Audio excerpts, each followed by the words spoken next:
aquí de Buenos Aires. Seguimos con el estudio desde aquí, de Bet Midrash, de Comunidad Pardes, de Apocalipsis, o la revelación de Yeshua el Mesías. Y estamos en esta etapa de la iglesia o la asamblea de Pérgamo.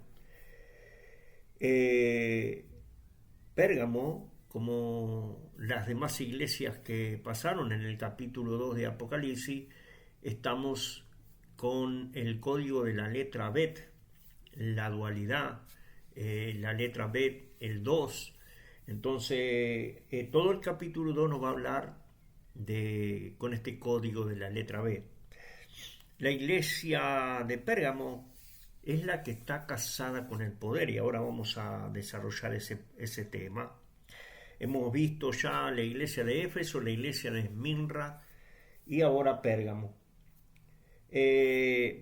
Para muchos comentaristas, lo que significa la iglesia de Pérgamo, representa para muchos una torre, un lugar alto, una ciudad fortificada, elevada. Era la Acrópolis que quiso sustituir a Atenas, una gran ciudad. Pero para dar un contexto mayor a todo esto, esta iglesia de Pérgamo tiene que ver con esta congregación del desierto, como venimos llevando, esta congregación del desierto de Números 22 al 25, la congregación de Balaam. Y por eso va a ser esta congregación la casada con el poder. Ahora, hay varias formas de interpretar las cartas de Apocalipsis y una de las interpretaciones puede ser la literal, que quiere decir la descripción de las congregaciones que existían en ese momento, en este caso Pérgamo. Después está la histórica, que quiere decir la historia de la iglesia de las eras, que concluye con la venida, es decir, de todos los tiempos, desde que comenzó hasta este tiempo, hay todo un periodo histórico de cada congregación que concluye aún con la venida del Mesías. Y después está la profética, una revelación de las doctrinas de cada una de las iglesias al día de hoy, es decir, a una aplicación de hoy, una aplicación de esas doctrinas que se ven reveladas en el libro de Apocalipsis, en las cartas de cada iglesia. Pero después hay posiciones, hay distintas posiciones en estas interpretaciones. Por ejemplo, los preteístas. La posición preteísta dice que ya todo lo que está en Apocalipsis, o todo lo que nosotros podamos leer allí, ya pasó. Es decir, ya no hay nada que pueda suceder, ya sucedió todo, ya el Mesías vino, ya todo lo que vimos ahí, eso fue lo que ocurrió. Es decir, cuando se habla de las congregaciones fue lo que pasó hasta ese día, hasta ese momento. Después se terminó en el año 70, aparentemente el Mesías ya vino y con esa destrucción del templo y con Nerón y bueno, con todas esas cosas que pasaron allí, todo lo que se hablaba de la bestia y del anticristo y todo eso ya ocurrió. Eso es preteísta. Pero como contradicción también hay una posición futurista. Entonces la futurista habla de que algo sí ya sucedió, pero todavía faltan pasar cosas y que son para el futuro. En el futuro van a ser reveladas más cosas y este Apocalipsis está como sellado, cerrado todavía, y se tienen que ir revelando más cosas. Después está la histórica, que es lo que está sucediendo actualmente en el periodo histórico. Es decir, del siglo I hasta hoy sigue sucediendo. En estos 2000 años tiene que ir la historia acompañando a cada proceso de este libro apocalíptico. Y lo espiritual, es la interpretación espiritual de cada texto. Entonces todo es simbólico, sinónimo, todo tiene que ver con algo espiritual. Entonces, en realidad, todos tienen parte de razón y todos tienen cosas que les faltan, o que quizás nosotros podamos ir mirando en cada posición y en cada forma de interpretar la carta, agregar algo más a eso. Entonces, en cada carta de las congregaciones, de las asambleas, vamos a ver algunos patrones donde, por ejemplo, Yeshua siempre como primer paso se presenta. Él se presenta, ¿verdad? Y en este caso, él se presenta como escribe el ángel de la iglesia en Pérgamo, el que tiene la espada aguda de dos filos. Así se presenta, el que tiene la espada aguda de dos filos. En otras cartas se ha presentado, es lo primero que hace, presentarse, ¿verdad? En Esmirna dice el primero y el postrero, el que estuvo muerto y vivió, ¿verdad? Ese es el que se presenta. En la iglesia de Éfeso él se presentó el que tiene las 7 estrellas de su diestra, el que anda en medio de los 7 candeleros de oro, dice esto. Entonces, primero es una presentación. Después, lo que revela es que conoce, él sabe, él conoce la situación, la posición de la congregación, todo lo que hacen, todo lo que hablan, todo lo que está en cada congregación, él lo conoce. Entonces, en este caso dice, yo conozco tus obras y dónde moras, donde está el trono de Satanás, pero retienes mi nombre y no has negado mi fe. Entonces, él conoce todo, conoce la actitud, conoce la intención, conoce tu emoción, conoce tu sentimiento, tu pensar, tu palabra, tu acción, tus obras. Entonces, ¿dónde estás? ¿Dónde has nacido? ¿Dónde vivís? Todo conoce. Ahora, él conoce cada asamblea, cada lugar, y él está diciendo, entonces primero se presenta, después le revela que él conoce, que él todavía está sosteniendo, dirigiendo, que él sabe todo, y después viene un elogio, ¿verdad? O un llamado de atención. Entonces, ¿la elogia o le llama la atención? Y aquí es cuando él en Pérgamo le dice, pero tengo unas pocas cosas contra ti. Que tienes ahí los que retienen la doctrina de Balaam y también tienes a los que retienen la doctrina de los nicolaitas. Entonces él le está reprendiendo ahí un poquito, le está diciendo, ¿verdad? Esas cosas que él está en contra.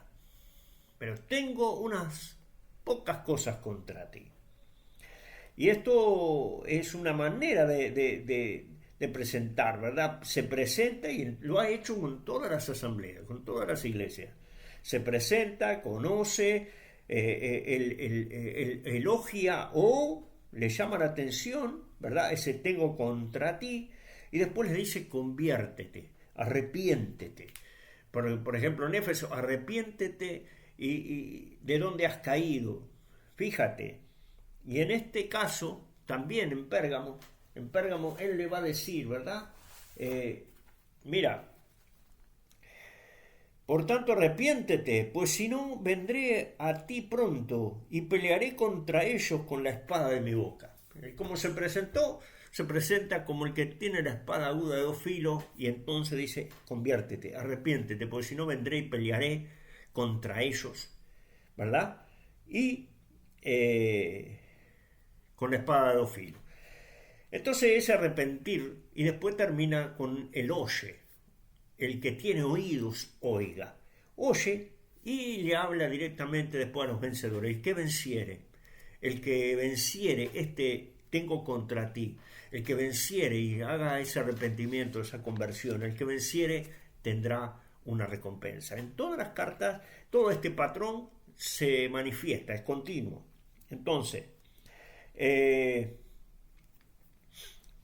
justamente en estas cartas, por ejemplo en Éfeso, cuando Juan está hablando, bueno, Éfeso fue un lugar donde Juan no fue el fundador de la iglesia de Éfeso, pero sí estuvo allí enseñando, sí, allí él estuvo mucho tiempo en Éfeso, y cuando él se va de Éfeso ahí queda Policarpo en su lugar, Policarpo, que habla justamente Éfeso, ¿verdad? En Esmirra, por ejemplo, había muchos árboles, mirra, quiere decir mirra, ¿verdad? Árboles donde se sacaba la corteza del árbol, se sacaba la mirra. Y Policarpo fue el pastor de Esmirna, de esta congregación de Esmirna. Y Policarpo lo condenaron a morir quemado, clavado en una estaca. Pero él dijo, mira, la tradición dice que él tenía 84 años, entonces él dice, miren, no me claven en la estaca porque yo tengo 84 años, no me voy a mover. Así que quédense tranquilos. Y entonces lo pararon junto a la estaca y pusieron fuego alrededor de él, y el fuego lo rodeó y no lo quemaba. Dice que el fuego no lo alcanzaba, no lo quemaba. Y un soldado, enojado, con su espada lo hirió en el hombro y salió tanta sangre que con la sangre se apagó el fuego. La gente enojada empezó a traer madera, mucha madera, ¿verdad? Para encender el fuego. Y trajeron una abundante cantidad de madera y se encendió el fuego. Y dentro de la madera traían esos trozos de mirra, las ramas de los árboles de mirra, y se encendió el fuego y allí murió Policarpo. Pero quedó un aroma, un perfume que llenó toda la ciudad y quedó por mucho tiempo ese perfume, como diciendo el Señor, este es uno de mis siervos.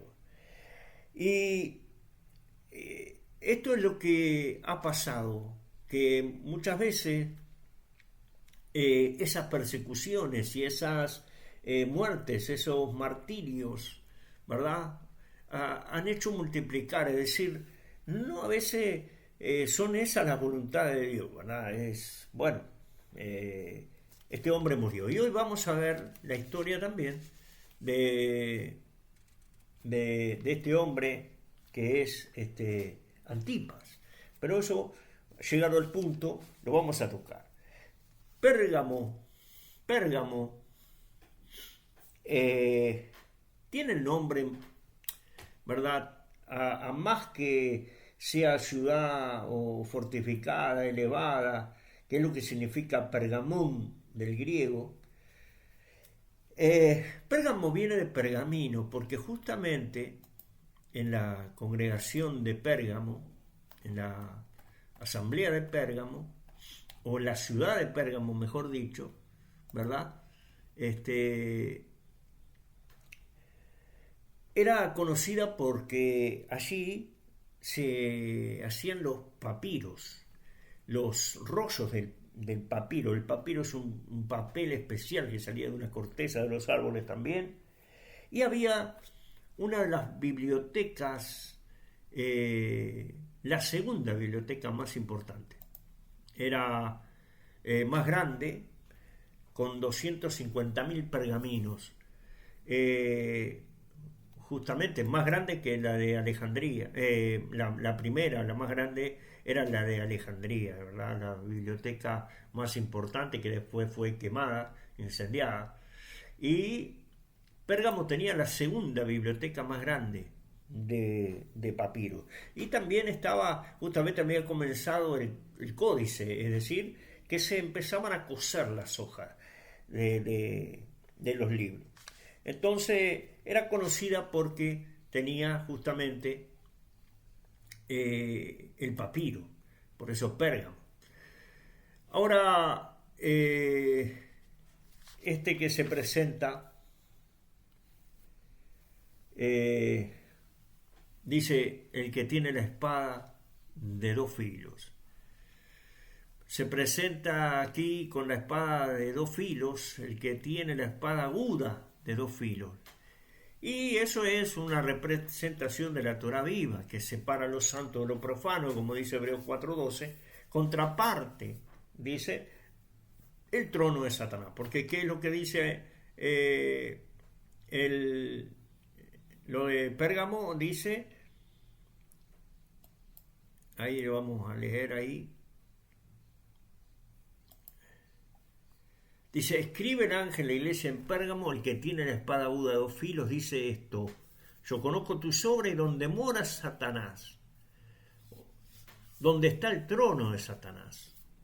Pero retienes mi nombre y no has negado mi fe, pero tengo unas pocas cosas contra ti, que tienes ahí a los que retienen la doctrina de Balaam y también tienes a los que retienen la doctrina de los Nicolaitas. Y aquí tenemos que hablar justamente de esta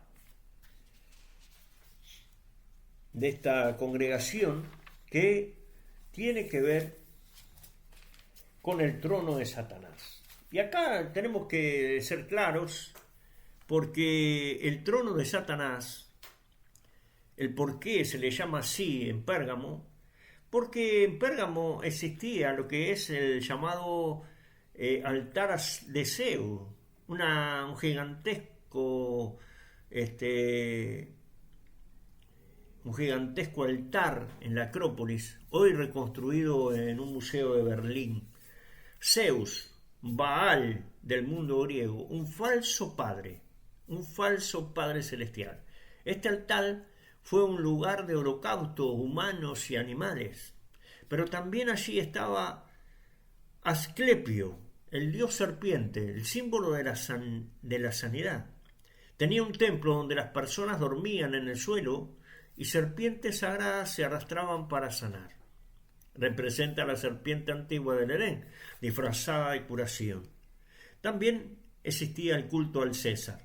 No solamente estaba en Esmirna, en todos estos lugares ya estaba un culto al César, un culto imperial, y habían templos. Negarse a adorar al emperador podía costarte la vida. El trono también es el poder político religioso que sustituye la autoridad de Dios.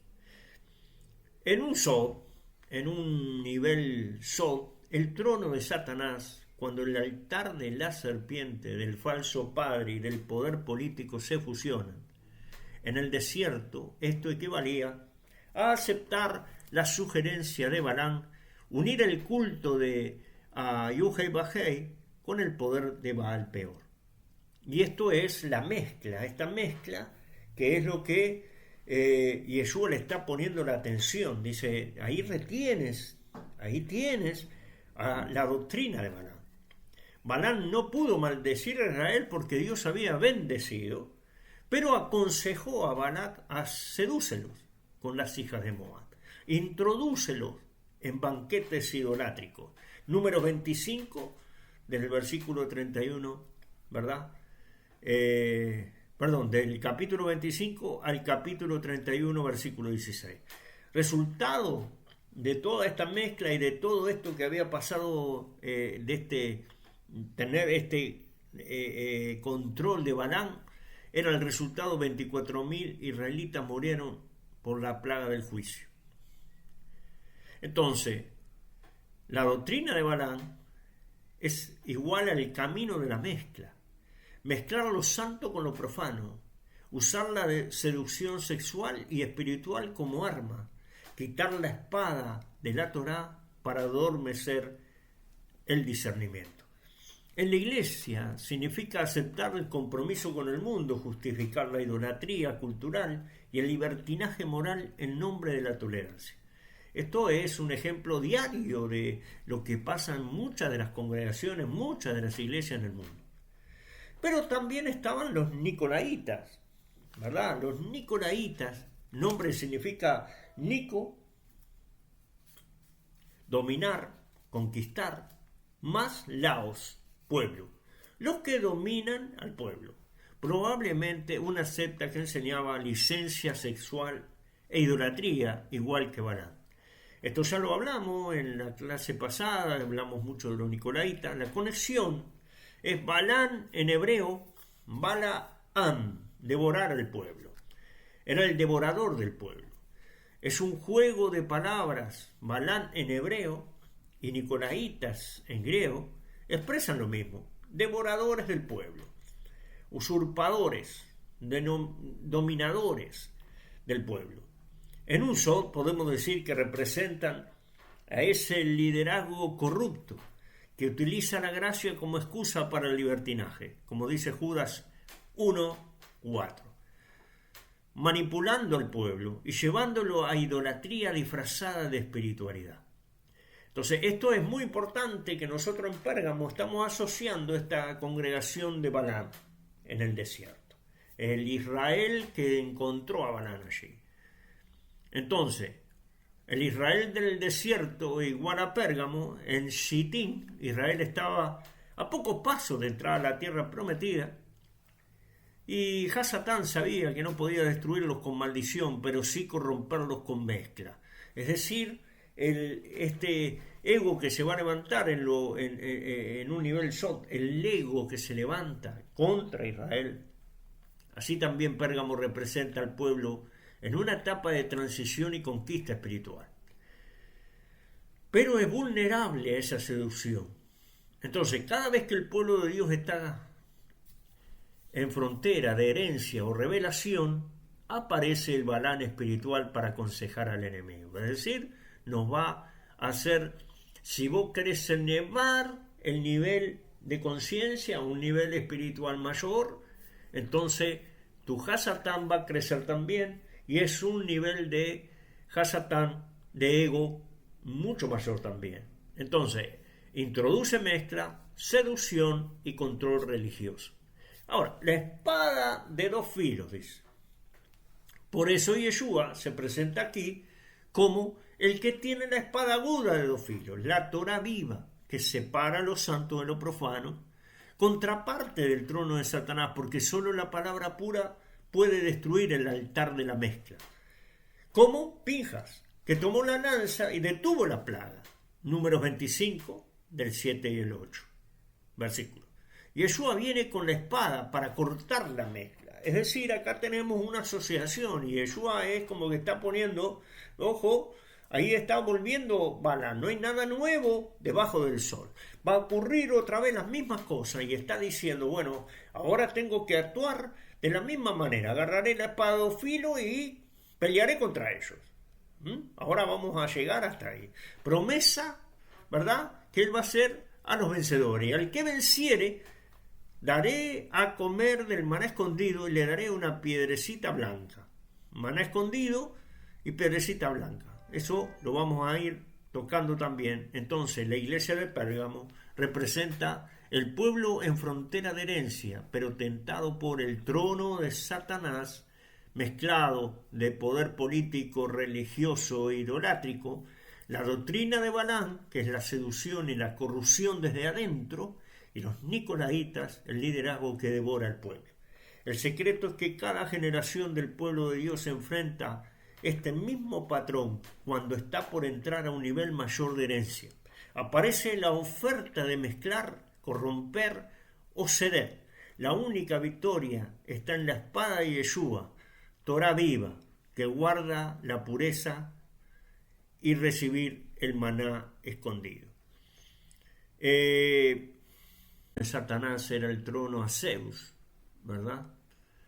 Ahí tienen, era Moloch, que eso ha sido llevado también hoy por hoy al Vaticano. Ahí tienen una imagen de lo que es la estatua del toro, ¿sí? Del toro que es Moloch con el fuego encendido.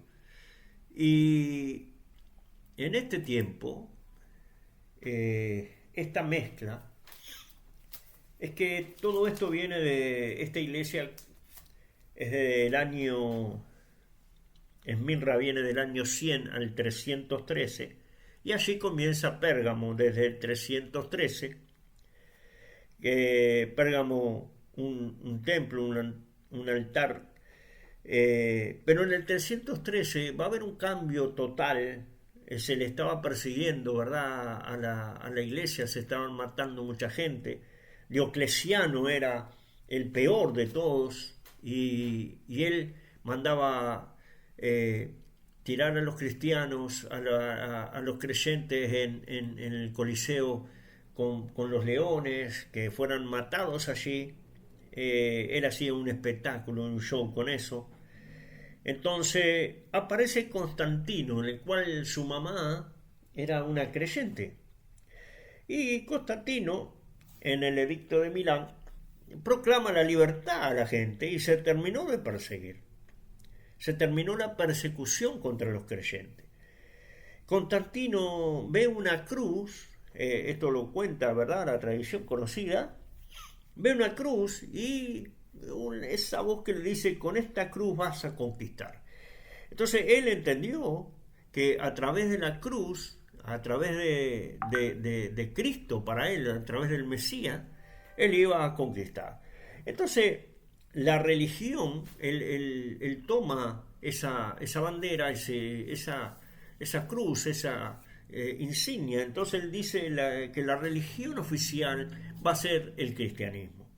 Entonces, la Iglesia Católica. Todo va a empezar allí, todo una... él sumó a todos los líderes de las demás religiones y ahí se forma todo lo que va a ser el sincretismo. Entonces descansaron los creyentes, descansaron los cristianos, ya no los mataba, ya no había eso de división entre lo bueno y lo malo, simplemente empezó a contaminarse. ¿Qué quiere decir? Se empezó a mezclar. Bien está ese dicho que si no lo puedes vencer, únete a ellos. Entonces, con la persecución, con eso, como la iglesia de Éfeso, la iglesia de Esmirna, los creyentes crecían, a pesar de que los mataban y a pesar que los perseguían, crecía cada vez más, ¿verdad?, el movimiento de Yeshua en la tierra, es decir, el cuerpo del Mesías crecía de todas maneras. Pero a partir de ahora, con la persecución terminada, con que ya no los iban a matar, empezó esta mezcla, empezó este sincretismo, empezó a casarse con este poder. Entonces, acá comenzó la era de la decadencia, si vamos a decirlo de alguna manera, esta mezcla. Entonces, este consejo de Banán, este mismo doctrina de los nicolaitas comenzó a tener efecto en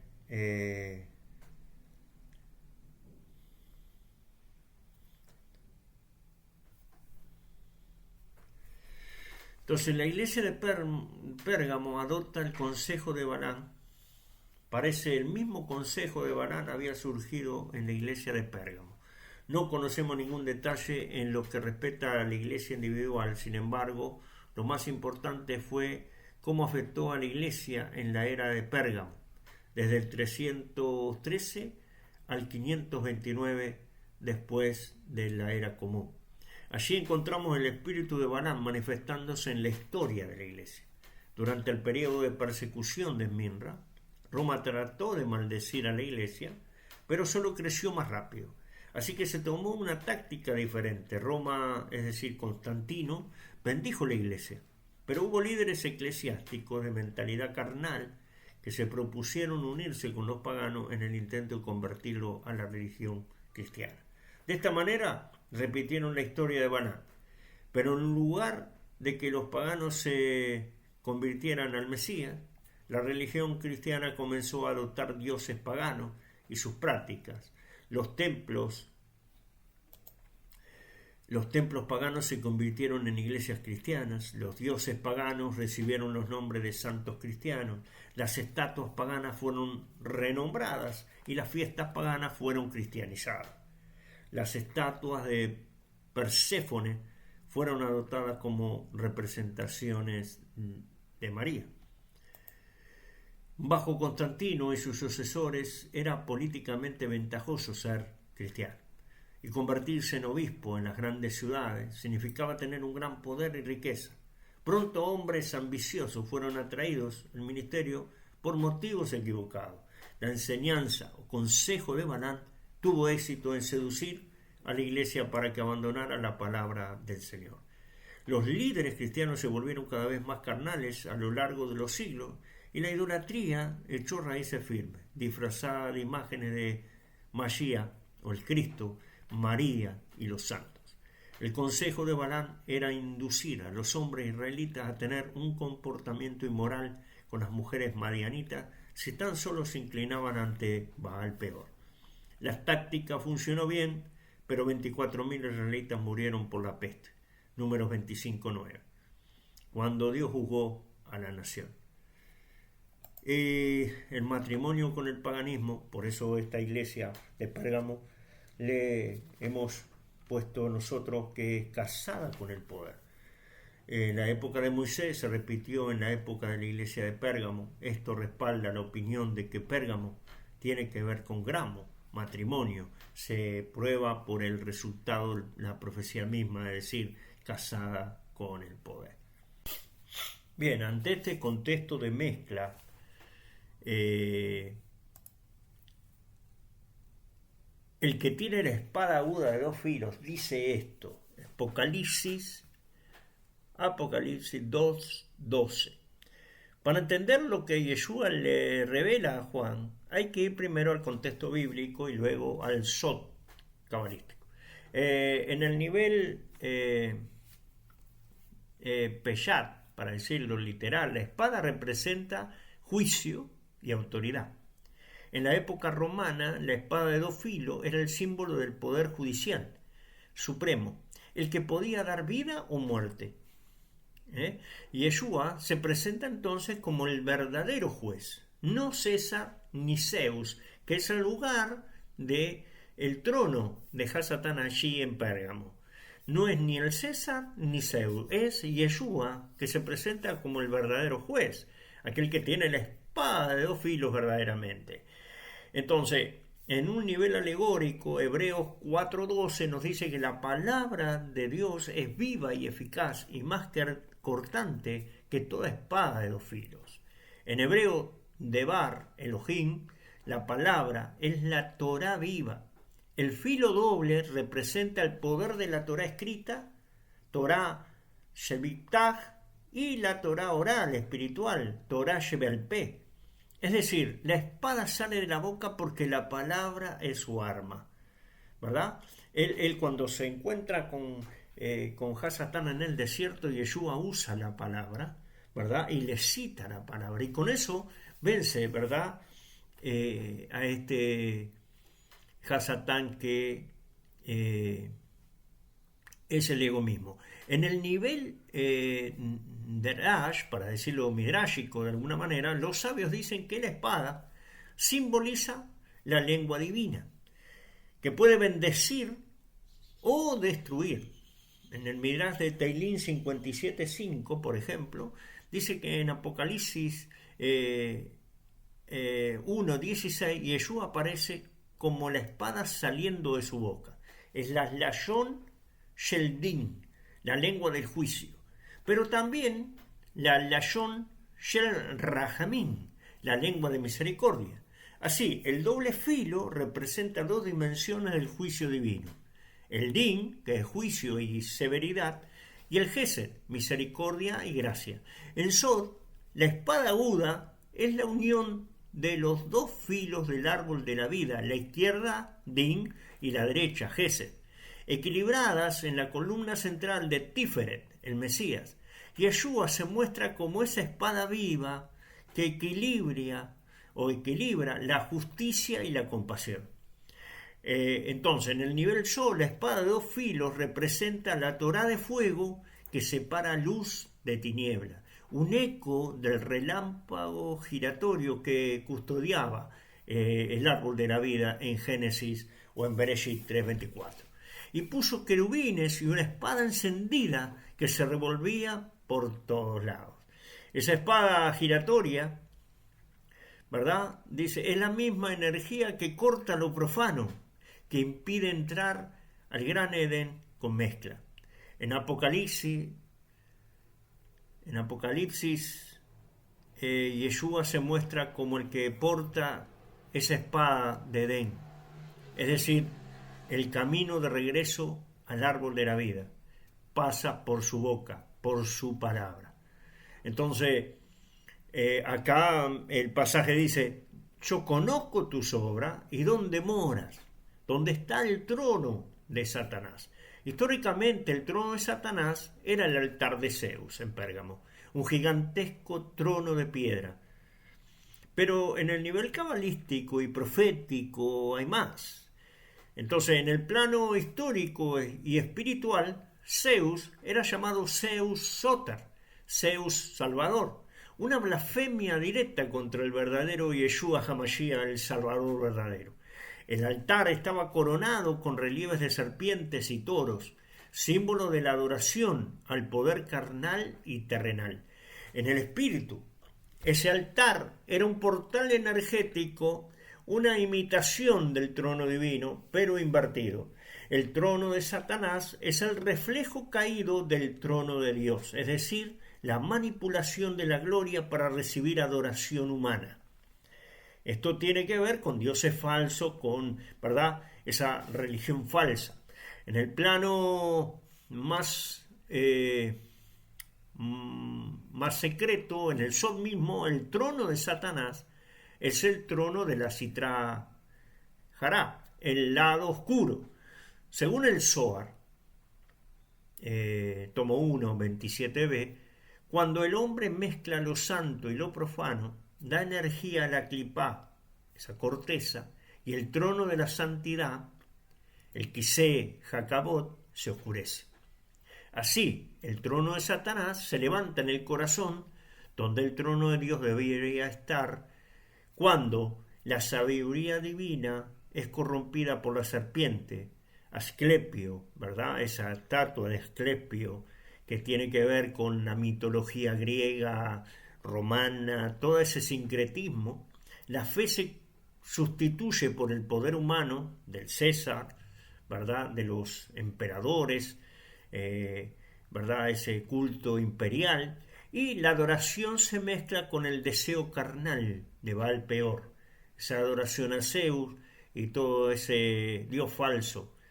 Entonces Pérgamo es el alma, la Neshama, que en lugar de ser trono del espíritu se convierte en silla del ego, en la silla o el trono del ego.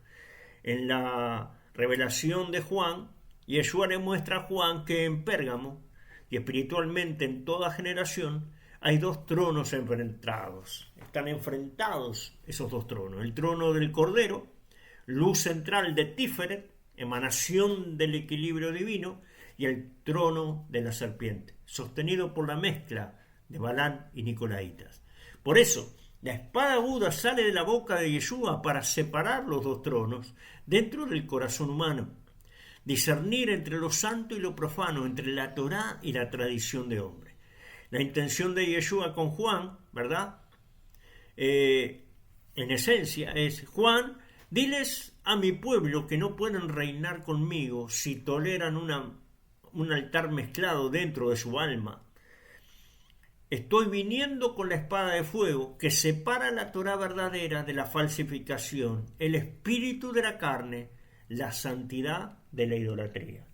Eso sería en una paráfrasis, ¿verdad?, de lo que estamos diciendo. Entonces, en la espada de dos filos es la Torá de fuego equilibrada, o el equilibrio del juicio del Lin y el Gesed, la misericordia, custodiando el acceso del árbol de la vida. El trono de Satanás es el reflejo caído del trono divino, la energía desviada del otro lado, el ego, la mezcla, la idolatría. Pérgamo, entonces, dijimos, el alma que está en la frontera de herencia, en subir un nivel, ¿verdad?, de conciencia, de elevarse, elevada pero está tentado, ¿verdad?, está tentado a esta mezcla, lo santo y lo profano, la mezcla con Balán y los Nicolaitas. Pero el mensaje de Yeshua es: usa la espada, usa mi espada, usa la palabra viva para cortar la mezcla dentro de ti y restaurar mi trono en tu interior.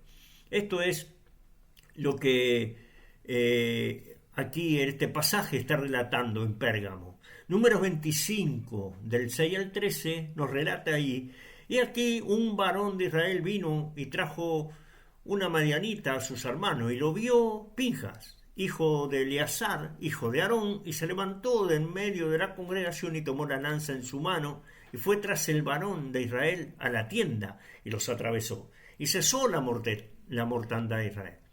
El paralelo profético con Apocalipsis Pérgamo, ¿verdad? En Números 25, Israel cayó bajo el consejo de Balán, unión con las hijas de Moab, idolatría, banquetes de Baal peor. En Apocalipsis 2, Yeshua denuncia que la iglesia de Pérgamo tiene la doctrina de Balán y los nicolaitas el mismo espíritu. En ambos casos hay mezclas de lo santo con lo profano. Hay idolatría sexual y pacto contaminado, justo antes de entrar en la herencia. Entonces la espada de Pinjas, el acto del celo santo, ¿verdad? Ustedes saben bien el relato, porque en las para allá lo hemos hablado 1000 veces. Pinjas toma una lanza. La palabra es romaj, la lanza, y atraviesa a Simri y a Cosbi, deteniendo la plaga, ¿verdad? Que Yuja y baja y le dice: he aquí, yo le doy mi pacto de paz, el Brit Shalom. ¿Ver? La acción física trajo restauración espiritual, pero en el nivel Sod, esa lanza se convierte en espada de fuego espiritual. Entonces, el nombre Pinjas proviene de una raíz que implica ser ágil, audaz, radical en pureza. El mismo espíritu se ve en Yeshua cuando dice: no he venido a traer paz sino espada. Es la espada de separación, cortar alianzas ilícitas, idolatrías escondidas y falsos pactos. Esto es lo que nos está diciendo la revelación de este relato. Entonces, en algo más midrashico, el midrash de Bamidbar Rabá 21.1 dice: cuando Pinjas actuó, el ángel de la muerte se retiró. Su lanza se transformó en una espada de luz y las letras del nombre divino resplandecían sobre ella. Esto ya introduce el concepto de que su lanza era una espada espiritual, portadora del nombre. En Apocalipsis, la espada de Yeshua sale de su boca, el nombre divino hecho palabra. No es una espada literal, sino la energía del verbo que separa. Esto es muy importante porque en un nivel Sod, la lanza de Pinja, la espada de Yeshua, es la estructura del árbol de la vida. El acto de Pinja representa la columna central, Tiferet, actuando para restaurar el equilibrio entre Gesed, misericordia, y Geburá, juicio. En la misma función cumple Yeshua, este sacerdote, este sumo sacerdote, al usar la espada de su boca. Ambos operan en el celo santo, no por ira humana, sino por pasión por la pureza del santuario. La palabra romá, como dijimos, lanza, es una energía espiritual. En hebreo, romá tiene el valor numérico de 248. Ese es también el número de los 248 miembros del cuerpo humano, que en la mística representan los miembros de la presencia divina en el cuerpo del justo. Eso lo dice el Rambán en el Sefer Yesirá. Es decir, Pinja actúa como un cuerpo en el que toda energía está alineada con la pureza divina. En Apocalipsis, Yeshua, como el hombre celestial, actúa como un cuerpo glorificado, como espada. Toda su energía está consagrada al juicio redentor. Ese pacto de paz entre la lanza es una paradoja, ¿verdad? La lanza entre Shalom, porque solo lo que corta la impureza puede producir verdadera paz. Entonces, Pinjas es figura del Mashiach ben Yosef, el Redentor que pelea y limpia. Yeshua, con la espada de su boca, cumple esa misma función: purificar la asamblea, cortar lo impuro, restaurar el Shalom del pacto eterno. Entonces, en el plano celestial, el acto de Pinja, como dice el Zohar, dice que cuando Pinjas actuó, el fuego del cielo descendió y se unió a la espada en su mano. Su nombre se unió al nombre divino y fue llamado Elías. Por eso, los sabios dicen que Pinjas y Elías son una misma alma, es como una continuación, y Elías es el precursor del Mesías. En Apocalipsis, la espada que sale de la boca de Yeshua es esa misma espada de Pinja, el Elías Mesías, el fuego que corta la idolatría antes del reino. Entonces hay como una aplicación espiritual en Pérgamo. La iglesia había tolerado la mezcla, el trono de Satanás se había levantado donde debía estar el trono de Dios. Y Yeshua, con su espada, viene a actuar como Pinjas, cortar la mezcla, limpiar el altar, detener la plaga espiritual. Así, la espada de dos filos es la versión celestial de la lanza de Pinjas. Por eso Números 25 y Apocalipsis 2, en esta iglesia de Pérgamo, tenemos casi una comparación. Lanza física de Pinjas, espada espiritual, palabra viva en Pérgamo, Yeshua. Celo por el santuario físico, ¿verdad? Pinjas, celo por el santuario interior, la iglesia, el alma, Yeshua. Mata la idolatría sexual, ¿verdad? Corta a Yeshua la idolatría espiritual. Detiene la plaga, Pinjas, detiene el juicio venidero, Yeshua.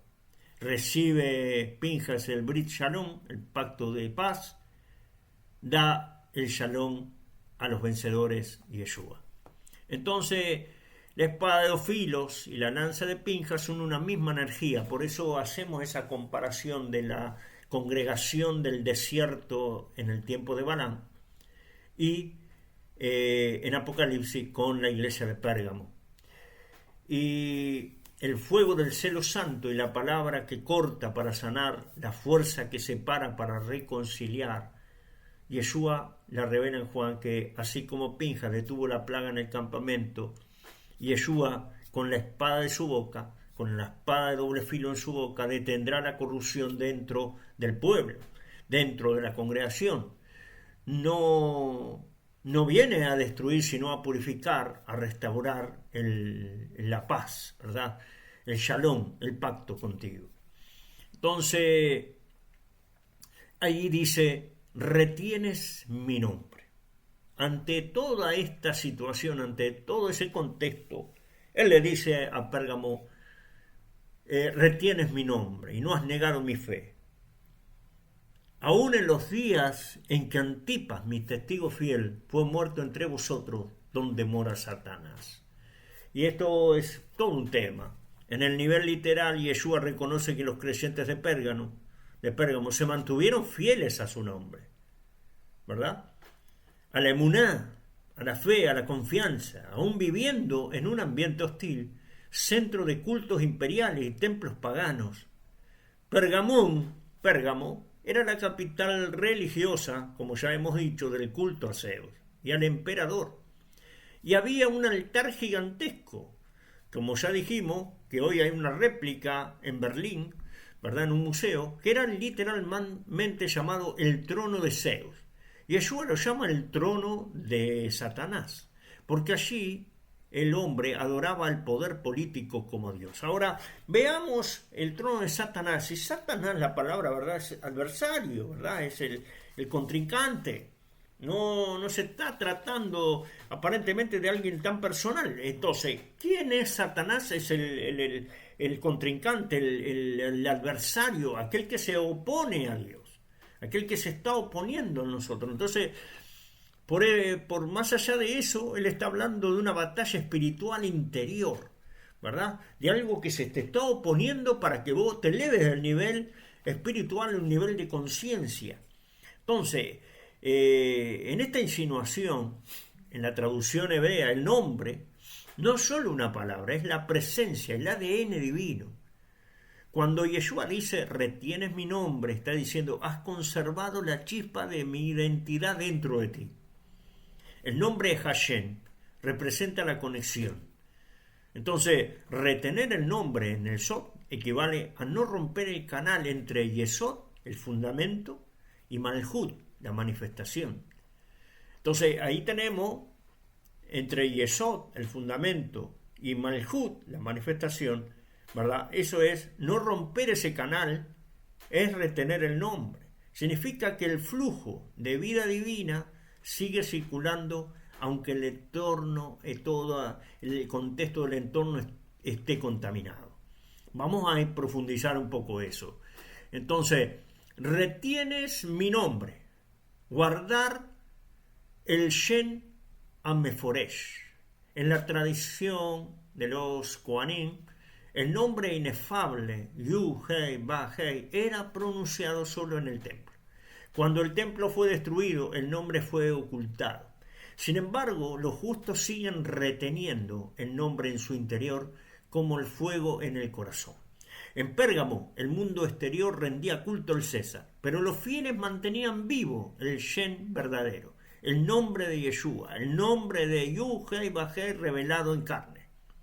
No has negado mi fe, no has roto la unión. En hebreo, la emuná, la fe, proviene de amán, que significa permanecer, firme, nutrir, ser fiel. La emuná es una energía de Netzach, victoria, y Yesod, alianza. Negar la fe sería cortar esa unión, desconectarse del flujo divino. Retener la fe es mantener el canal abierto, seguir siendo un conducto para la Shejiná, para la presencia del Eterno. Entonces, retienes mi nombre, guardar la chispa del nombre, del tetragramatón de tu alma. El alma humana tiene 4 niveles, Nefesh, Ruach, Neshama, Hayah, que corresponden a las 4 letras del nombre divino, Yud-Hei-Vah-Hei. Retener el nombre significa mantener alineado esos niveles, sin permitir que el mundo exterior te separe de tu raíz. En Pérgamo, el trono de Satanás representa la fuerza del ego, el falso trono del yo, Aní, que intenta ocupar el lugar del nombre, Yud-Hei-Vah-Hei. Pero quien retiene el nombre ha transformado el Aní, el yo, en Ain. Hay un cambio de letras allí. Son las mismas letras que tiene Aní que Ain, que quiere decir nada. Entonces, el cambio de letras, ¿verdad? Ain quiere decir anulándose. Es nada, se anuló ante la voluntad divina. Eso es lo que mantiene el flujo de la luz divina en el alma, incluso en un entorno de idolatría, que el yo pasa a ser nada, se anula ante esa voluntad divina. En términos de la Sefirot, el trono de Satanás es el desequilibrio en Yesod, sexualidad, la unión, el placer. Y retener el nombre es restaurar el equilibrio entre Yesod, la alianza, y Malhut, el reino. Es decir, mantener la pureza de la alianza. Por eso, inmediatamente después Yeshua menciona, tienes ahí a los que siguen la doctrina de Balaam y de los Nicolaitas, que justamente corrompieron el pacto sexual y espiritual, rompiendo el canal de la unión con Dios. El vencedor, en cambio, mantiene la conexión de Bekut y preserva el nombre en su interior. Entonces, cuando Yeshua dice retienes mi nombre, él está hablando como el Logos divino, la manifestación del Shen oculto en carne.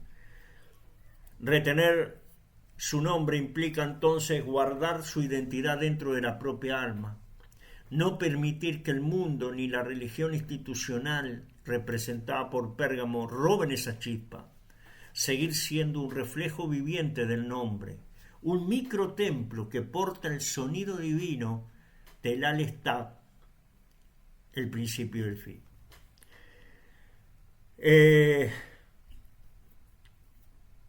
Entonces el que retiene mi nombre es el que ha inscrito las letras de tetragramatón en su propio corazón. Su alma se ha convertido en un arca del pacto viviente. Y aunque habite donde mora Satanás, la luz no se apaga porque el nombre lo sostiene desde adentro. Entonces, el alma es un reflejo de ese nombre divino. El ser humano fue creado a imagen del nombre de Dios, no solo a su imagen en un sentido moral, sino literalmente como una estructura viva del Yud-Hei-Vah-Hei. Cada letra del nombre sagrado corresponde a un nivel del alma y a una parte del cuerpo espiritual. Entonces, la Yod, que es es en un nivel de alma Hayá, y la Yod está en el mundo de Asilut, la emanación. Hayá es esa alma, y la función espiritual es la chispa divina, el punto de pureza absoluta. Entonces, hay una parte del cuerpo simbólica allí en Asilut, que es el cerebro, es la semilla, de ahí donde sale la voluntad, el deseo, ¿verdad? Y es la Yud es Hayá, esa parte del alma, donde allí está la parte más alta. La Hei, con Beriá, la creación, ahí está la Neyamá, entendimiento, revelación del espíritu, es un corazón superior, ¿verdad? Allí está. Entonces tenemos Yu, Hei, Hayá, Neyamá, ¿verdad? Cerebro y corazón, semilla y superior corazón. Entonces está ahí el punto del deseo, de la voluntad, de la pureza absoluta, con la revelación y el entendimiento, Yu-Hei. Pero después tenemos la Bab, y ahí está Yesirá, la formación, y ahí tenemos el Rúa, ahí tenemos la emoción, la palabra, la dirección, la intención, es la columna vertebral, el habla. Ahí tenemos la reparación, donde se van a arreglar lo que sería el serampín. Ahí están esas para corregir las cualidades. Esa es la formación, ¿verdad? Y abajo tenemos la Hei final, hacia la acción, donde está el Nefesh, la vida práctica, la acción, la conducta. Y es en relación al cuerpo, el cuerpo físico. El alma completa, por tanto, es el nombre de Dios hecho carne y conciencia. Entonces tenemos la Yu, Hei, Ba, Hei. Eso forma, son los 4 tipos de alma que tenemos, son los 4 niveles de alma, Hayá, Neyamá, Ruach y Nefesh, ¿verdad? Y eso forma desde el cerebro hasta el cuerpo físico, ¿verdad? Todo el corazón y toda la formación, el alma misma, esas cualidades que hay que arreglar, todo tenemos entonces ahí, es el nombre de Dios hecho carne y conciencia. Cuando Yeshua dice, retienes mi nombre, está diciendo, a pesar del entorno corrupto, no has permitido que se borre el nombre de Dios inscrito en tu alma. El Yu, Hei, Ba, Hei. ¿Cómo se pierde o cómo se rompe el nombre? El pecado, la idolatría, la impureza sexual, como la doctrina de Balán y los nicolaitas, rompen el flujo entre las letras del nombre. Por ejemplo, cuando el Ruach, Bab, ahí tenemos la letra Bab en el Ruach, se corrompe, la palabra, el deseo, la intención, se corta la unión entre lo alto, es decir, la Yud, Hei, con lo de abajo, la Bab y la Hei. Entonces el nombre deja de fluir y la Shekinah, la presencia, se retira. Esto es el trono de Satanás, el vacío donde el nombre fue suplantado por el ego. ¿Sí? Entonces el ego dice Ani, dice yo, pero si quitamos la letra Yud, el nombre divino, el Ani, queda separado del Ya, ¿verdad? Entonces el resultado es oscuridad espiritual. Entonces es muy interesante que retener mi nombre, el alma que no rompe el flujo. En una palabra, hermano, el nombre Yuhei y Bajé, porque muchos discuten, bueno, no han negado mi nombre, entonces muchos lo ocultaron y ahora nosotros le decimos Yahweh o Yuhei y Bajé o esto, pero eso no es eso no es lo que está diciendo, porque justamente el Yud, Hei y la Bab, Hei, la Bab está en un periodo de formación, pero aparte, la Hei de abajo está todavía formando, todavía no está completa el reino. Entonces no se puede nombrar el Yuhei Bajei en ese forma literal. Está hablando de otra cosa. Entonces en eso tenemos que profundizar. Entonces, el justo de Pérgamo representa al que mantiene las 4 letras del nombre activas en su interior. ¿Sí? La Yud es que el Hayá mantiene la conexión con la fuente, medita, se somete, reconoce que todo procede de Hashem. La Hei, Neshama, conserva el entendimiento y la comprensión, evitando la idolatría mental o doctrinal. La Bab, que es Ruach, habla conforme a la verdad, no maldice ni seduce al mal. Y la Hei de abajo, Nefesh, sus actos, aunque en un entorno corrupto, manifiestan santidad. Así, el nombre completo permanece activo dentro del alma, como una lámpara de 4 llamas. Entonces, esta conexión de Yeshua, el nombre encarnado, es la manifestación de este nombre, ¿verdad? Como dice el texto de Filipenses 2:9, Dios le dio un nombre que es sobre todo nombre. Esto no se refiere solo a la palabra Yeshua o Jesús, ¿sí? No, sino que Él es el nombre revelado. Su ser manifiesta el Yud, Hei, Ba, Hei en carne. Yud como semilla divina encarnada. La Hei, revelación de la gracia. La Bab, la unión entre el cielo y la tierra, la conexión. Y la Hei final es la redención manifestada en la humanidad. Entonces, retener su nombre significa mantener su naturaleza dentro del alma, su ser, micromesías, un reflejo del logos en miniatura. Esto es muy importante. Y no has negado mi fe, dice, ¿verdad? La emuná que une las letras. El no negar la fe, la emuná, es mantener la coherencia vibratoria entre las letras del nombre. La fe es el puente invisible que hace que la energía del Yod descienda hasta la Hei final. Cuando uno pierde la emuná, se rompe ese flujo. Cuando la conserva, el nombre se imprime más profundamente en el alma. Así, el justo de Pérgamo, el vencedor de Pérgamo, no solo cree, sino que vibra en la frecuencia del nombre, incluso donde mora Satanás.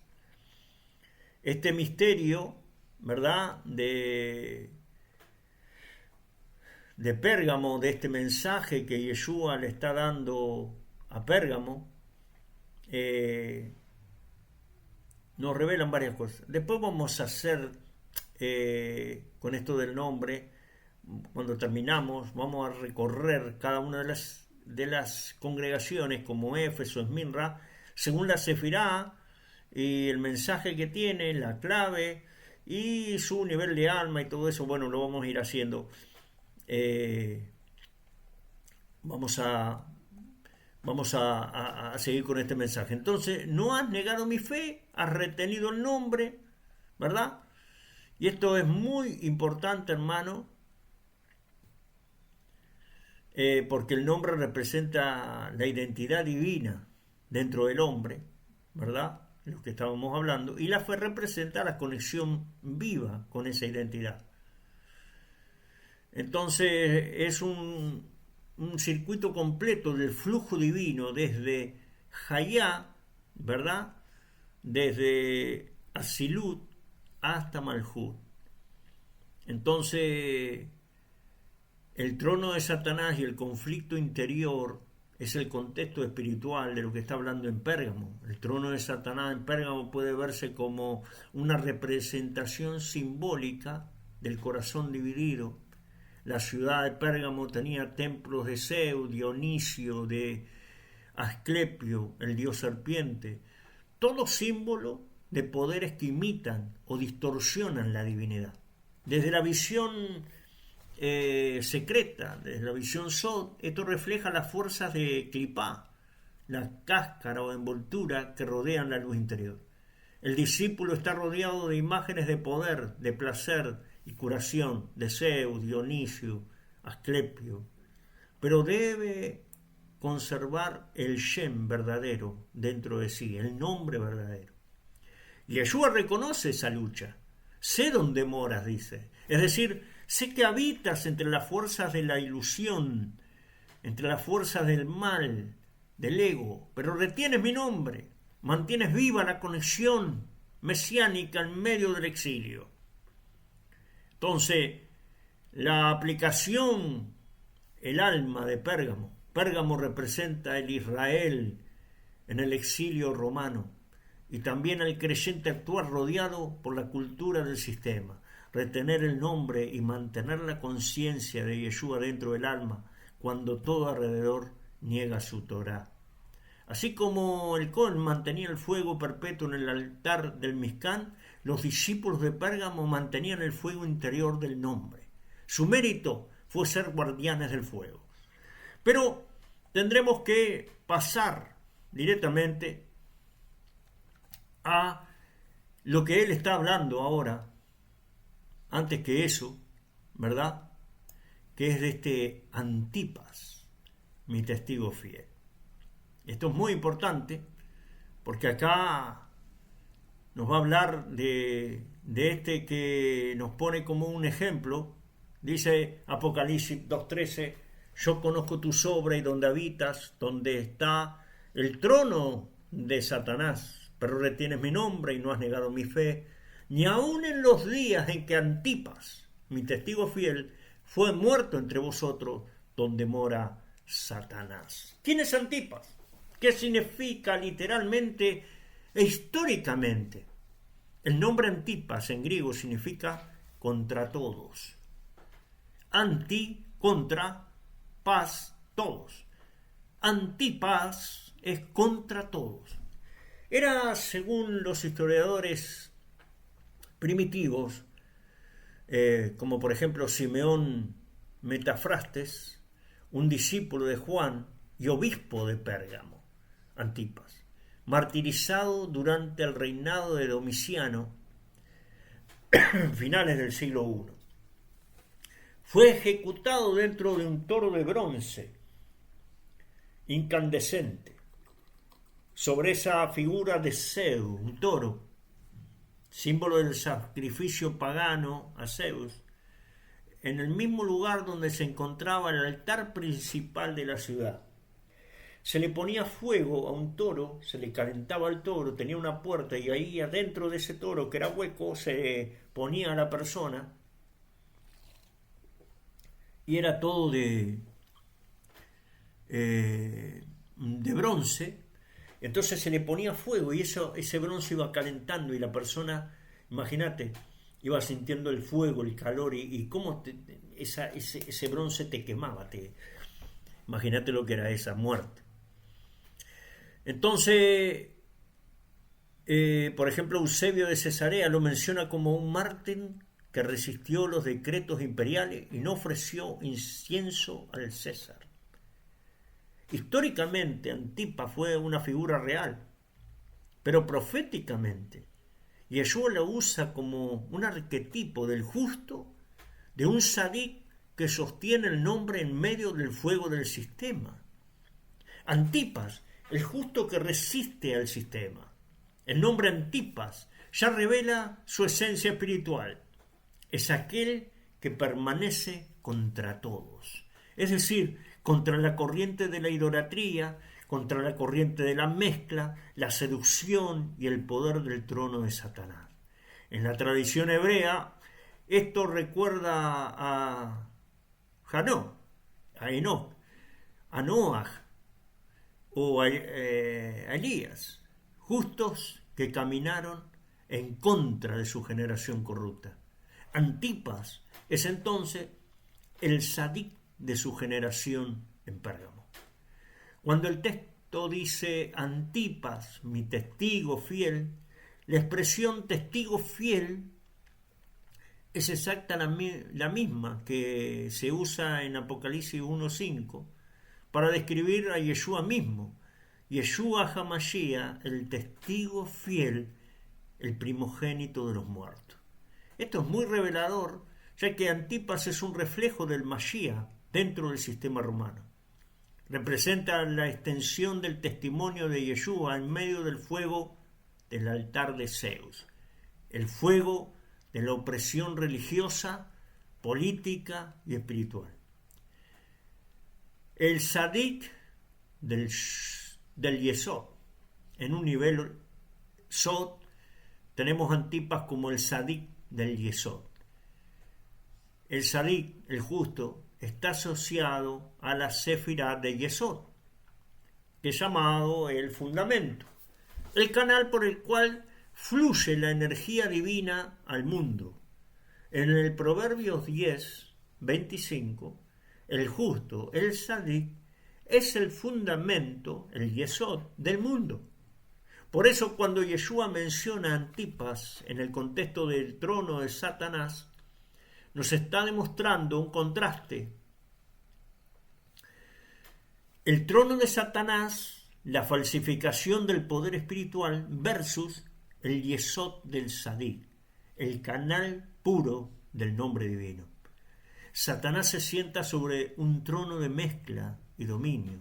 El Sadik se mantiene sobre un fundamento de pureza y fidelidad. Esto usted tiene que anotarlo. Satanás se sienta sobre un trono de mezcla y dominio. El Sadik se mantiene sobre un fundamento de pureza y fidelidad.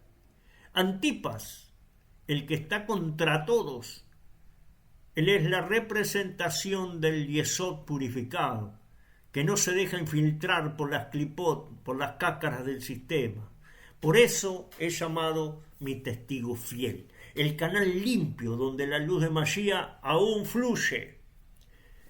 Ahora ese martirio de Antipas, del fuego, el hecho de que Antipas haya sido quemado dentro de un toro de bronce, no es un detalle menor. El toro, en hebreo, está asociado al símbolo de la Geburá, del rigor divino, la fuerza.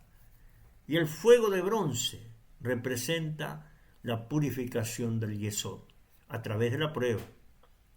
El Zohar nos dice, Zohar 3:83b, el fuego del justo consume la impureza y del fuego del juicio surge el oro del alma.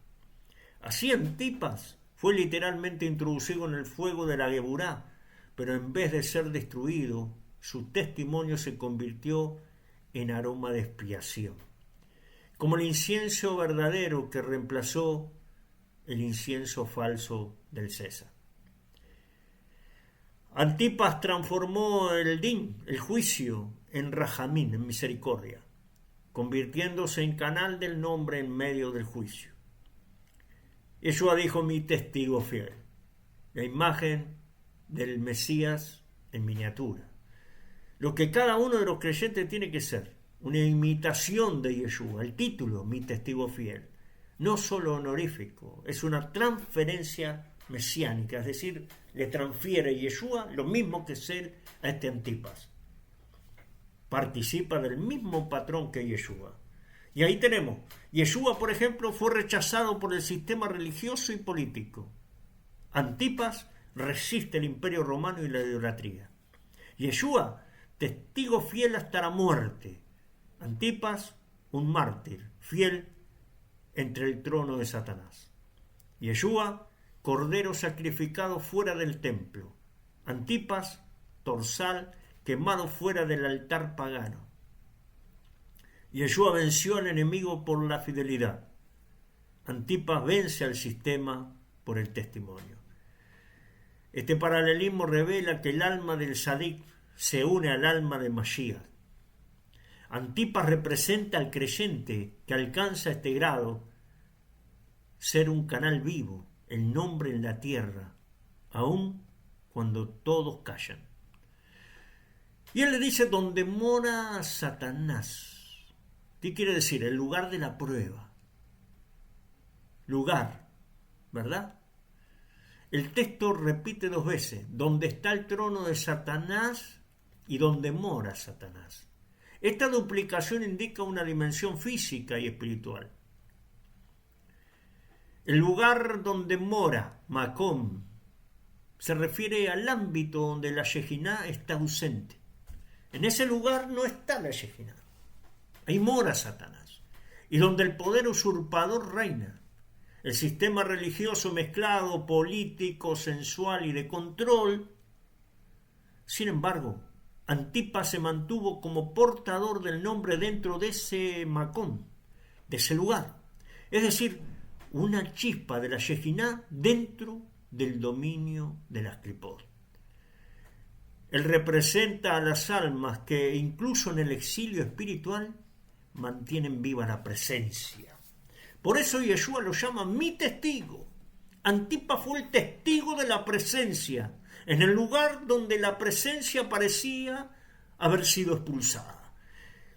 Entonces, hay una enseñanza profética para hoy. Antipas simboliza a los que mantienen la pureza del pacto en medio del fuego moderno, aquellos que no se arrodillan ante el sistema religioso o político de esta era, en tiempos donde la fe se diluye con política o comercio. El espíritu de Antipas se levanta, el testigo fiel entre el trono de Satanás, en la congregación donde la doctrina de Balaam corrompe el fundamento. Antipas representa el yesod restaurado, el fundamento restaurado, el creyente que mantiene su integridad en medio de la mezcla. En el alma, Antipas es la chispa de fidelidad mesiánica, que no se apaga, el punto interior que dice no, incluso cuando todo alrededor dice sí. Proverbios 12:19 dice: el labio veraz permanece para siempre, pero la lengua mentirosa solo por un momento.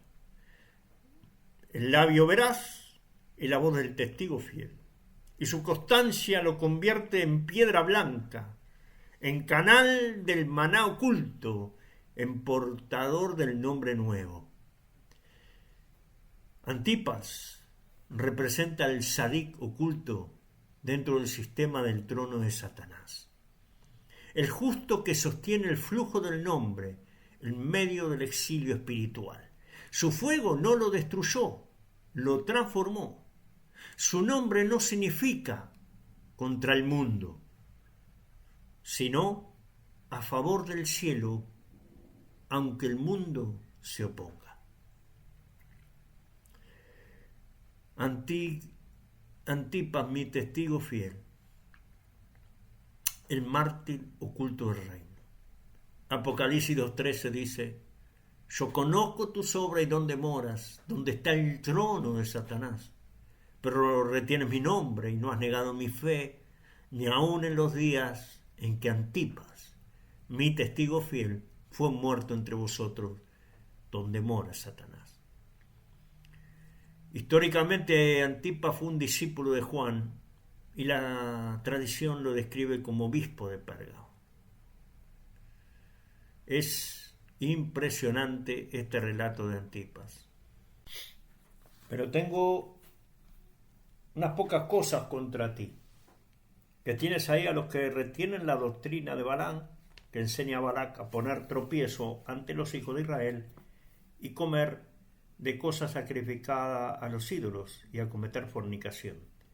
Y también tienes a los que retienen la doctrina de los nicolaitas, la que yo aborrezco. Por tanto, arrepiéntete, pues si no, vendré a ti pronto, pelearé contra ellos con la espada de mi boca.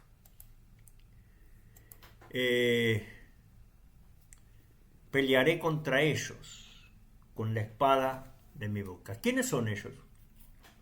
Ellos no se refieren a personas externamente únicamente, sino a las fuerzas internas de la corrupción espiritual que había entrado en la comunidad. La doctrina de Balaam representa la mezcla, la tentación de unir lo santo con lo profano. Los nicolaitas representan el orgullo religioso, el control espiritual y la distorsión de la gracia. Ellos son las clipot, las cáscaras, la envoltura que ocultan la luz divina dentro del alma.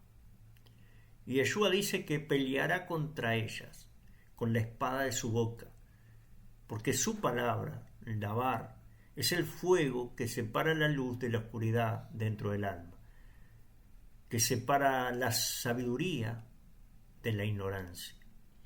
En el Sod, esto alude al poder de la palabra de Elohim, que corta la dualidad interior. Cuando estamos en Bet, en esa dualidad, la Bet, destruye las cáscaras del ego, y restaura el equilibrio de la Sefirá de Tiferet, la armonía divina.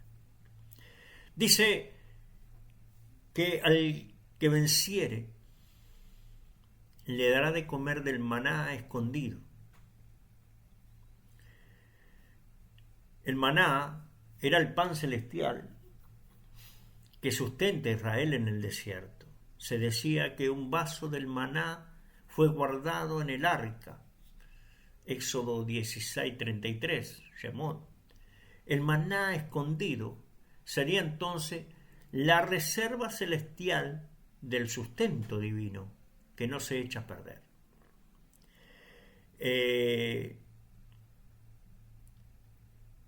Según el Midrash, el maná representa la Torá misma, porque cada uno la saboreaba según su nivel. Por eso hay un nivel pardes, porque no queda ninguno afuera. Sea un nivel literal, un nivel drash, un nivel remes o un nivel so. Todos tienen un sabor diferente de lo que es la Torá. Comer el maná escondido es recibir la revelación personalizada de la Torá celestial, la sabiduría que está oculta desde la fundación del mundo. En un nivel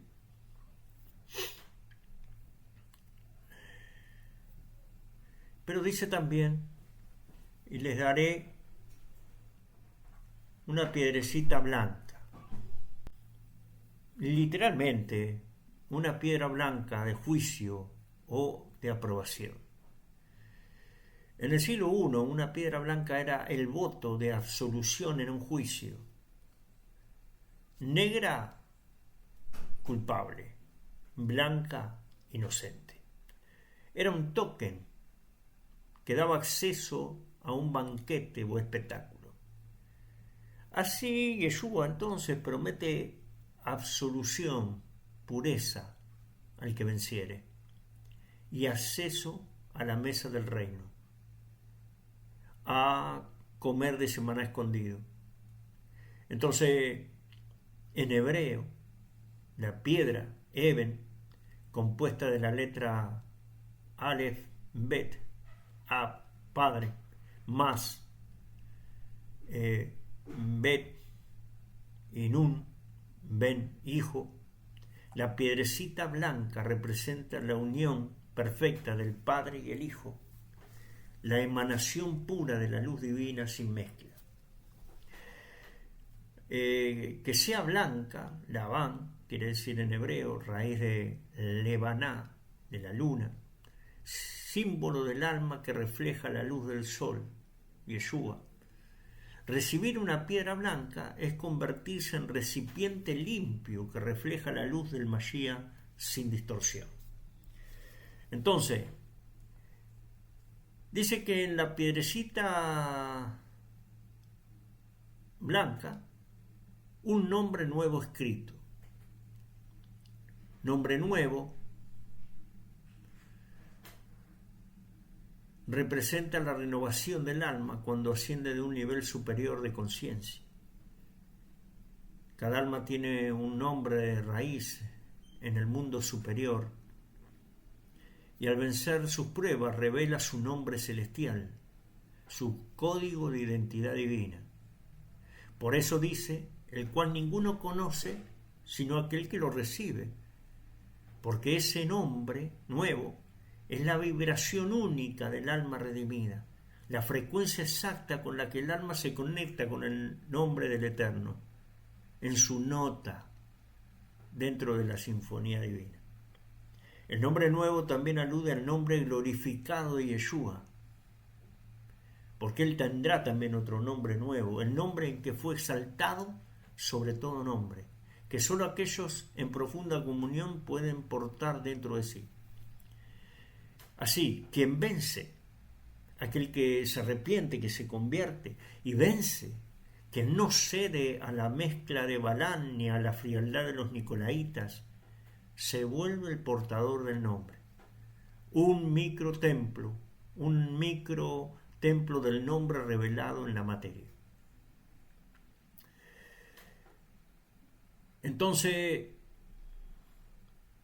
la luz interna del maná oculto es la revelación interior. El vencedor no pelea con armas, sino el que mantiene la pureza del nombre dentro de un mundo contaminado. Entonces, su recompensa es triple. La luz interna del maná oculto, la revelación interior, el alimento de la Neshama. Segundo, la piedra blanca, la pureza, la unión con el Padre y el Hijo. La absolución es inocente. Entra a un banquete con un nombre nuevo. Tercero, la identidad espiritual elevada, resonando con el nombre del Eterno. Entonces esas tres partes del alma, el pensamiento hebreo, Nefesh, el alma vital, conecta el cuerpo, le impulsa el deseo, las emociones y la acción. El Ruach, el espíritu, conecta lo moral, la palabra, el discernimiento. Y la Neshama, el aliento divino, parte divina, pura del alma, conectada directamente al nombre del Eterno. Estas tres son como vasos que se van afinando para recibir la luz superior. El que vence, según Yeshua, no solo vence tentaciones externas, sino purifica sus tres niveles del alma, hasta ser recipiente de la gloria divina. Dará, dice, de comer del maná escondido, el alma redimida. El maná representa el alimento del alma interior, que en el desierto aprendía a confiar día a día. El Nefesh es el nivel que sufre hambre, que sufre deseo, la ansiedad.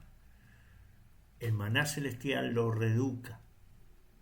El maná desciende de la Sefirá de Biná, el útero divino, como un flujo constante de sustento. Comer el maná oculto significa recibir energía vital directamente de lo alto, sin depender del sistema del mundo, el trono de Satanás. Oculto implica que ese sustento viene de una dimensión invisible, la luz circundante que solo los puros pueden asimilar. Así que al vencer recibe una nefesh refinada, un alma refinada, alimentada no por deseos carnales, sino por el pan espiritual de la Torá interior. No solo de pan vivirá el hombre, sino de toda palabra que sale de la boca de Dios. De Barín 8:3. Es el mismo pan del cielo que Yeshua reveló como él mismo en Juan 6, 48 y 51. Y le daré una piedrecita blanca, un Ruach purificado. Ruach, el espíritu, es el nivel medio del alma, el que habla, discierne, juzga y se comunica. Es también el nivel donde ocurre la guerra entre la carne y el espíritu. La piedrecita blanca es el símbolo de pureza en el juicio, de blancura, de ser inocente, de estar, como dijimos en la antigüedad, esta piedra blanca era la que absolvía al acusado. Esto corresponde al Ruach, porque el Ruach es el asiento de la conciencia moral. Entonces, Eben, piedra, más Ab, padre e hijo, representan el equilibrio entre Gesed y Geburá, misericordia y justicia. ¿Sí? Abraham e Isaac. Blanca, Labán, blanca, alude a la purificación completa del Ruach. El alma se vuelve un espejo que refleja sin mancha la luz del Mesías. El Ruach purificado es aquel que ya no habla mentira, ni mezcla, ni doblez, sino que su boca se alinea con la espada de su boca, la palabra pura del Hijo. Bienaventurados los de limpio corazón, porque ellos verán a Dios. Y en la piedrecita, un nombre nuevo escrito, una Neshama revelada. La Neshama es el aliento divino en el ser humano, el nivel donde reside el nombre. Cuando Yeshua promete un nombre nuevo, está hablando de una Neshama transformada, un alma que ha ascendido a un estado superior de identidad en la luz. Cada alma tiene un nombre de Elohim, un nombre divino raíz, que vibra en un nivel de la Sefirot.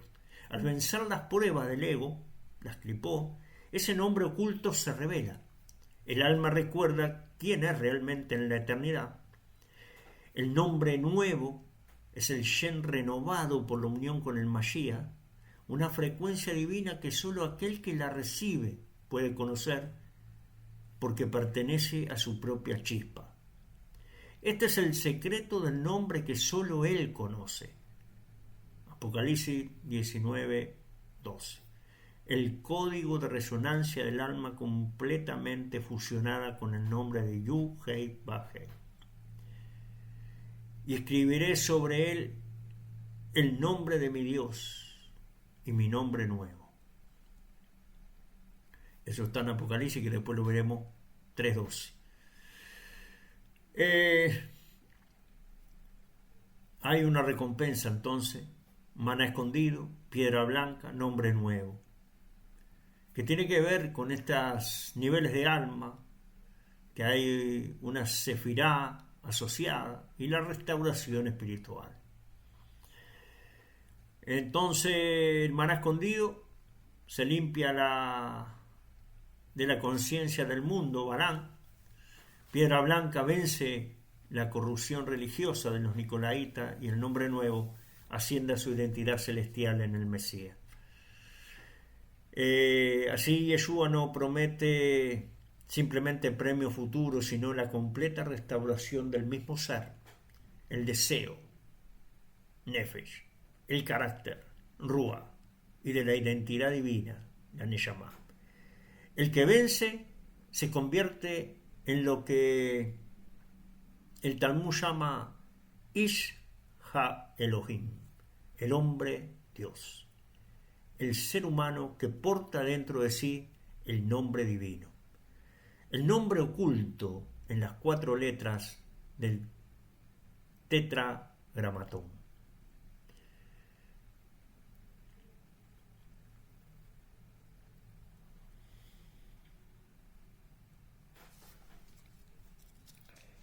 Es importante que nosotros podamos tener entonces este contexto romano y judío del primer siglo para esto de la piedrecita, que significa literalmente guijarro, piedra pequeña usada para votar o para decidir legalmente. Es una absolución en el juicio. En los tribunales griegos, romanos, los jurados votaban con piedras. Una piedra blanca era inocente y absuelto. Una piedra negra, culpable y condenado. Para un judío que sufría persecución, recibir una piedra blanca de Yeshua, ser declarado justificado por el juez celestial, no importa lo que diga Roma, esto es sumamente importante. También estado de la piedrecita era una invitación a banquetes. En la cultura romana, una piedra blanca con un nombre podía servir como token de entrada, una entrada a un banquete privado. La conexión con el texto o con el contexto, Yeshua ofrece el banquete del maná escondido en contraste con los banquetes de idolatría de Balaam, a Baal peor. Entonces el vencedor recibe acceso al banquete mesiánico reservado solo para los que guardan fidelidad. Piedras en el judaísmo tenemos en Éxodo 28, las piedras preciosas del pectoral del sumo sacerdote. Tenían grabados los nombres de las tribus. Las piedras dan identidad del pueblo de Dios delante de él. Isaías 62:2 dice: se te dará un nombre nuevo, que la boca de Yud-Heh-Vah-Heh nombrará. Piedra blanca con nombre grabado es una nueva identidad en el pacto renovado. Tenemos el Urim y Tumim, piedras en el pectoral, se usaban para discernir la voluntad de Dios. Tradición rabínica habla de piedras luminosas. Una piedra blanca puede aludir al sí divino, la afirmación de Yuhei Bajei. Y para un judío del primer siglo, una piedrecita con un nombre es ser reconocido como parte del sacerdocio santo y del Israel renovado. Entonces, en algún nivel un poquito más, la piedrecita blanca no es solo una absolución judicial, sino un misterio de identidad y herencia. Entonces, esta piedrecita blanca, pureza, luz, santidad, en hebreo, Labán, blanco, tiene el mismo valor gemátrico que Amén, es 91 en reducido, símbolo de lo firme, lo verdadero. Entonces, nueva identidad, el nombre escrito en un secreto entre Yeshua y el vencedor, alude al nombre eterno inscrito en el libro de la vida. Conexión con el maná escondido. En tradición judía, Jeremías ocultó el maná en el arca antes de la destrucción del templo. Eso está en un Midrash, Tanjumá, Corach 3. Cuando venga el Mesías, ese maná será revelado. Así, la piedra blanca funciona como credencial de acceso al maná, a la revelación que fue guardada hasta el fin. Entonces, para Juan, a un judío del primer siglo, la piedrecita blanca significaba, primero, justificación en juicio, declarado inocente por el juez verdadero. Segundo, una invitación al banquete, acceso al maná escondido en contraste con los banquetes idolátricos a Baal Peor. 3. Nueva identidad en el pacto, un nombre grabado como las tribus en el pectoral sacerdotal. Y en el Sot, un secreto personal entre el Mesías y cada vencedor revelado en la eternidad.